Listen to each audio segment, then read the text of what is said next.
I kind of touched upon this briefly in the podcast on Sunday.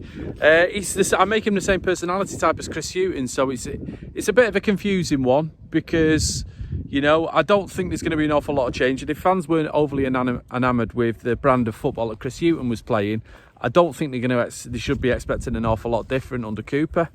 There are positives to it, you know. The fact that they are the same personality type means that the good work that Hughton did, and although from the outside we probably don't understand what that good work was at this stage, given Forest results at the start of the season, there will have been a lot of good work done behind the scenes in terms of changing the culture, in terms of, you know, just building a hierarchy within the dressing room of everybody kind of understanding who the senior pros are, understanding, you know, what roles and responsibilities are for certain players and who should be shouldering the responsibility in certain situations and things like that. You know, team spirit type angles as well, and the bonding sense of, you know, that you look after your teammate and you know, in certain scenarios, collective responsibility, I think, basically, is, you know, you don't single out individuals when something goes wrong and everybody points the finger at an individual. It's like, you know, there's a collective responsibility to you know, dealing with, you know, with mistakes and how to respond to things and how to, you know, have each other's backs and stuff like that. There'll be lots of values that Cooper brings to the club that are very similar to the values that Hughton had, and, you know, so there's some merits to that level of continuity in that, you know, you do always want some sense of continuity as well as change within any dressing room. But I do think in the main, what Forest fans were asking for, you know, what they've seen so far, I think there's this thirst for change. Now, there's evidently a lot more problems going on at that club than just the manager in the dugout. I don't think Chris Hughton is even half the story of what's going on at Nottingham Forest this season. I think everything's beginning to catch up with them, what's been going wrong for the past few years. And I think that they could be looking towards a very difficult season, given the start that they've had now. I mean, in terms of the differences between Hughton and Cooper, the main difference is to do with age. It's to do with experience. Hughton had a hell of a lot more experience than Cooper, but most of that experience was with players of, you know, more Generation X type players, fewer modern day youngsters. You know, players nowadays like to have a lot of input into tactics. They like to feel part of the process, and I think that's the big difference that we're going to see between Cooper and Hughton, is that Steve Cooper will give the players ownership of match preparation, and that they get, you know, they will get a say in the way that Forest line up from week to week. Not always the final say. The final say will always be Cooper's, but they will feel involved in the process. They will feel like it's an education from game to game. Whereas I think Hughton was a bit more stoic. It's like he had one way, you know, that he wanted things done, and the way to, you know, improve as a team was to push through difficulties, was to, you know, not just basically run away from what, you know, if something's not working, the way to deal with that is to push through and overcome these obstacles and come through the other side stronger. You know, he's got a very stoic personality in that regard. So I think that's underappreciated, because I think if you stick with someone like Chris Hughton and he eventually does come right, then you're building on real solid foundations of what that team can go on to achieve once it overcomes its own shortcomings through sheer persistence.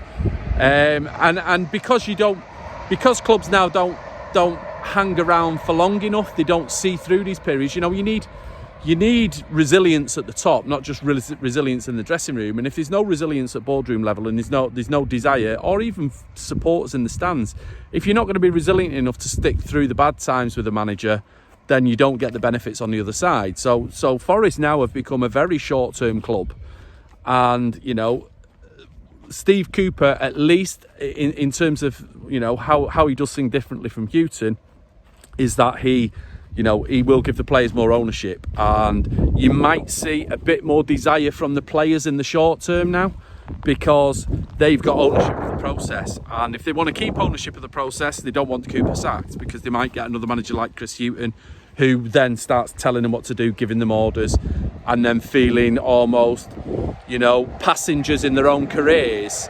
So these are the kind of dynamics that are going to change. But ultimately, we're talking about two managers with very, very similar personality types, very similar outlooks on the game. It's all about safety first and security, and making sure you're playing off a solid base, even if that means playing with a slow tempo. And I think Steve Cooper's teams at Swansea were renowned for becoming a bit, it was possession-based football, which kind of was, viewed positively from the outside at the beginning, because there was all these young players, good technical players who could look after the ball and who were happy to, who wanted possession of the ball. But ultimately, it can become sterile domination of possession, where you're all right. You're seeing plenty of the ball. You all look very good technically, but where you actually going, you're not necessarily bowling teams over, blowing teams away, or getting in behind too many opponents. And then the longer he was in the job, it just seemed to be, in the second season compared to his first season, there was a lot more gritty sort of 1-0 away win type performances, where there's plenty of time wasting and stuff like that, slowing the game down, or even when you've got possession, trying to slow the game down that way, backs to the wall, good at defending set pieces and things like that. But ultimately, it wasn't very exciting to watch. It was a more reliable team the second season than the first season. I think the first season, I think lockdown did Swansea favours. I think we were running on empty a bit when COVID struck.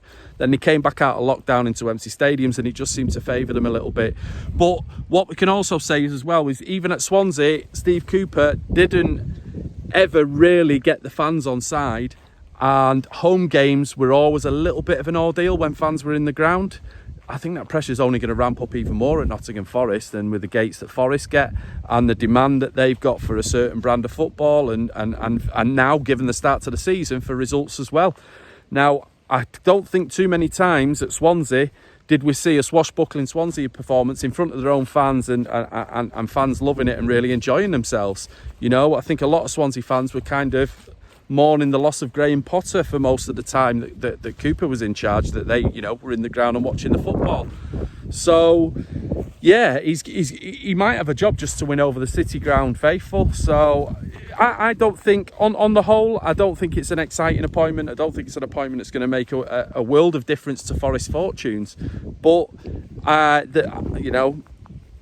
we'll find out now how much about Chris Hughton with a modern day player are we talking about. Was there just no buy-in? And that's, buy-in's a big part of what Chris Hughton tries to achieve.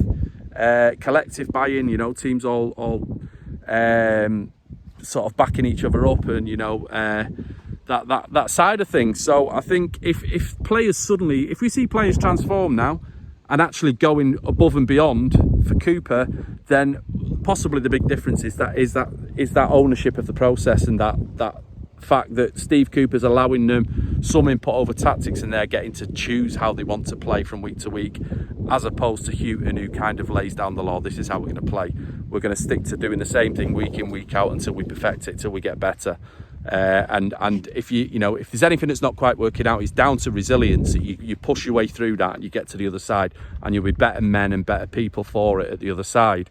We never got to see that at Forest. They never pushed through anything really under Chris Hughton, so we never got to see a real Chris Hughton team in the end. So that's it basically.